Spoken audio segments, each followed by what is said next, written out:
ఈరోజు స్టేట్ ఆంధ్ర రాష్ట్రం తెలంగాణ మొత్తం అంతా ఫ్యాన్స్ అంతా కలిపి నీ ఇంటికాడ ధర్నా చేయడం జరుగుతుంది. అది గమనించుకో వెంకటేశ్వర ప్రసాద్ గారు. మీరు ఎమ్మెల్యే అయినంత మాత్రాన టోపేం కాదు. మీరు one time MLA, next MLA అవుతారో లేదో కూడా తెలియదు. మేము చచ్చేదాకా అభిమానులు కార్యకర్తలం. ఏంటి మీరు గమనించుకోవాలి. మనిషి ఒక ఆడ మనిషిని తిట్టే ముందు మనం ఏంటి, మా స్థాయి ఏంటి, మా పరిస్థితి ఏంటి అన్నది ఒకటి అర్థం చేసుకోవాలి మీరు. కానీ మేము చాలా బాధపడుతున్నాం.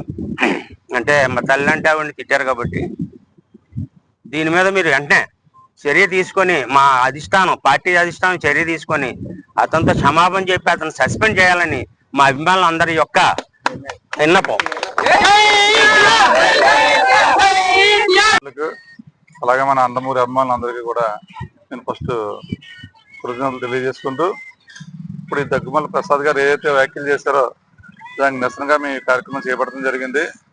ఫస్ట్ ఆయన గుర్తించుకోవాల్సింది ఏంటంటే, ఒక తల్లిని విమర్శించిన వాడు ఈ రాష్ట్రంలో ఏమైపోయాడు, మీకు ఆ పరిస్థితి వస్తుంది. కాబట్టి ఏంటంటే మీరు బహిరంగ క్షమాపణ చెప్పి ముందు తల్లిని, అలాగే మా హీరో గారిని, మా అభిమానులకు క్షమాపణ కోరండి.